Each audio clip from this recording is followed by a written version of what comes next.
I don't expect you to believe what I am going to tell you, but hopefully you will understand. I'm not sure I believe or understand it myself. I'm not mad, and this is not a dream. It is stronger and more horrible than any dream I've ever had.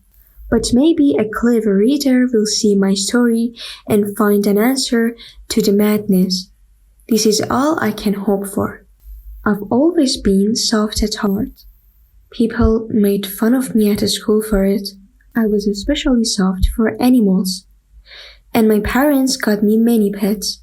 I spent all my time with animals, and I was happiest when I was feeding and playing with them. This didn't change as I grew older. In fact, my love became stronger. If you've ever had a faithful dog, you'll understand what I'm talking about. No matter how big or rough a dog looks, there is always a soft, loving heart underneath, much more loving than any human heart. I married early, and I loved my wife. Not as much as my pets, but that was true of everyone. She saw that I loved animals and allowed me to keep many. We had birds, goldfish, a fine dog, rabbits, a small monkey, and a cat. The cat was a very big and beautiful animal, and it was very clever. So clever, you might think it was a human. My wife was a superstitious woman, and she always spoke of the old superstition that black cats are witches in disguise. She wasn't serious, of course, but the idea always made me nervous. Pluto was the cat's name. He was my favorite pet. I was the only one who fed him, and he followed me everywhere around the house. He even tried to follow me outside, and it was hard to say no to him. Life could not remain this perfect though. Over the next few years, I began to change. My problem was making me into a terrible person. Every day, I grew more angry, more bitter, more cold towards others. I said bad words to my wife, and sometimes even hit her. You can probably guess what I am speaking of. It was the worst of all bad things, alcohol. My pets felt my change as well, of course. I was cruel to them, but Pluto was different. I could not hurt him. Instead, I spent my anger on the rabbits, the monkey, and even the dog. But as my problem grew, so did my anger, and I started hitting Pluto as well.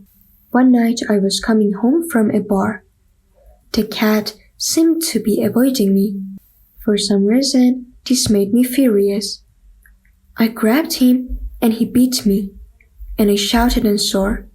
I pulled a pet knife out of my pocket and slashed one of the beast's eyes. Cut it right out. I got red writing this now, but I could not stop myself back then. The next day, I felt terrible from the alcohol in my crime. I saw the cat without his eye, and a smear of red blood where it had been. And I turned to the red drink, wine, to forget what I had done. The cat recovered quickly, and whenever he saw me, he ran away. I had loved him so much, and my heart ached at this treatment. But as it continued, it began to annoy me. And finally, I felt a sick desire to hurt him again. You know what I'm talking about. Humans are stupid creatures. We do things we know are stupid, are wrong, because we know they are these things. It was this feeling, this sick desire, that filled me whenever I saw the cat. I had hurt it, but I needed to kill it to complete the task. So one day, I pulled a rope around its neck and hung it from the tree in our garden. I cried as I did it because I knew what I was doing was wrong, but it was too late. I know God said that animals do not have souls, but I think even He would reject me after what I did. That night, I was woken by fire. The whole house was in flames, and my wife and I barely escaped alive. The circle was complete. Everything was destroyed. I had nothing left. Now you may think I am cruel, and you would be right, but so far there is nothing to suggest that I am truly mad. However, what came afterwards is so hard to believe that you may think just that. I will try my best only to present the facts, and it is up to you to decide whether you believe there was a cause and effect. The day after the fire, I visited the ruins of the house. All the walls had fallen in, except for one. It was an ordinary wall, and not a particularly thick one, in the middle of the house. Just where my bed had been, a crowd of people were stood around it, pointing and whispering, "How strong!" and "I can't believe it." So I came near and saw, in shock, the shape of gigantic cat burnt onto the wall. There was a rope around its neck. Fear filled me. I tried to come up with an explanation. Perhaps a neighbor had seen the cat hanging in the garden. When the fire started, he cut the cat down and threw him through the window to wake me up. Somehow, the other walls had fallen on the creature, and along with the fire and the chemicals in the air, it had burned its image onto the wall. Unbelievable, isn't it? But the other possibility was worse. That is, that the cat had been a witch, and it wanted revenge. I felt so frightened and so awful for what I'd done that I wished for the cat to come back. I looked for a similar cat whenever I went, hoping to replace it. One night, in one of those awful bars I went to, I saw such a cat. He was sitting in a dark corner, making him hard to see. But when I got closer, I could see that he was almost exactly the same as Pluto. The only difference was a large spot of white fur on his chest. As soon as I touched him, he stood up, purred, and rubbed against my hand. I asked the barman who the cat belonged to, and he said it had come off the street. So I took it home without delay. When we got home, the cat made itself comfortable very quickly and was just as friendly with my wife. However, over the following days and weeks, a hate for the cat grew inside me. I had accepted the opposite, but the way it treated me made me despise it. I avoided the creature. I could not hurt it because I still felt guilty about my previous actions. But slowly I came to completely hate it and ran away whenever I saw it. But as I hated the cat more, it became ever more friendly. When I sat down, it would sit under the chair or jump onto my lap, rubbing itself against me. When I walked, it ran between my legs, almost making me fall, or it would use its claws to climb up my clothes and onto my chest. I wanted badly to hit it, to kill it, but I feared it at the same time. My fear grew from one thing mainly: the white patch of fur on the animal's chest, which had been small at first, grown slowly and taken shape. It was shaped like a rope, the rope that I had hung the cat with. Every time I saw the rope, it was as if the cat itself was calling me a murderer. I couldn't rest day or night. During the day, the creature would not leave me alone, and at night I had horrible dreams, and would then wake up to find the thing sitting on my chest, breathing in my face like a nightmare monster. I began to think evil thoughts. I was hateful and violent towards everything and everyone, and my wife was the most common victim. I shouted at her, hit her, threw at her all the awful feelings that burned inside of me. One day she told me to cut firewood in the cellar, and when she saw my face of anger, she said that she would help me do it. We lived in a poor house now, and I hated the dark cellar almost as much as the cat. We climbed down the stairs together, and the cat ran between my legs, making me trip.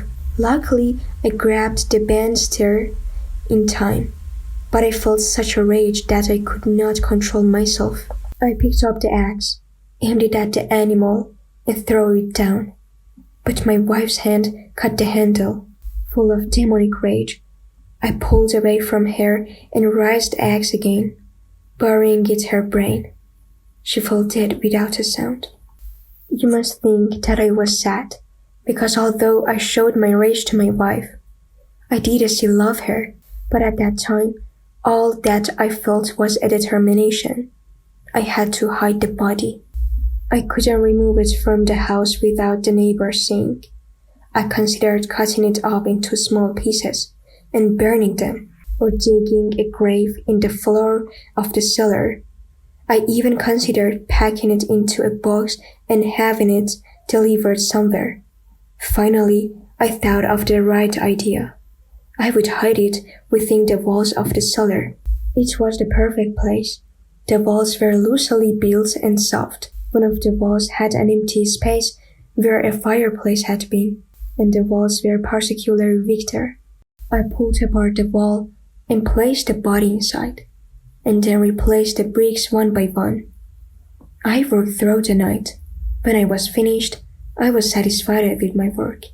Nobody would know that the wall had been changed. I cleared away all the equipment and said to myself, well, I succeeded in this, at least. Next, I had to find the monster that had caused this, because now I was determined to kill it. But it was nowhere to be found. The animal had seen my anger and run away. I felt both annoyance and relief. It did not show up the next day or night, and I slept well for the first time in months. Over the next few days, the cat still did not appear, and my happiness grew. Some people asked about my wife and searched the local area, but she was equally hard to find. I felt glad at my action, but only a little. I was too happy about my future without the damned cat to worry about it. 4 days after the murder, the police came to the house unannounced to search the place. I was confident in the way I'd hidden my wife, so I showed no sign of worry as I showed them around. They examined every part of the house with extreme care. They went into the cellar several times, and I followed them around every wall. Eventually, they said they were satisfied in their search and got ready to leave. I felt a joy in my heart, an evil joy at my success, and I couldn't resist showing off. Gentlemen, I said as they walked up the steps, I am happy to help you anytime. I wish you all the best. It is a pleasure to have you in my well-built house. It is well constructed, is it not? I was talking without thinking, saying whatever came to my lips. Brilliantly constructed, these walls. Are you heating off already? These walls are well put together. And then a joyful madness taking over me. I tapped my knuckles against the part of the wall where she was buried. The devil works in cruel and mysterious way. My knock was answered by a voice. It was the sobbing of a child, which grew into an unending scream. An unhuman sound. It came from hell itself, the cries of hundreds of demons. I fell against the opposite wall. The policemen stood there for a moment, frozen in terror, and then they launched themselves at the wall. They tore it apart brick by brick with their hands. The corpse, which was already rotting in a most horrible way, stood before their eyes, and on its head, with a bloody red mouth and an eye of fire, sat the terrible monster that had led me to murder. I had walled the monster up with her,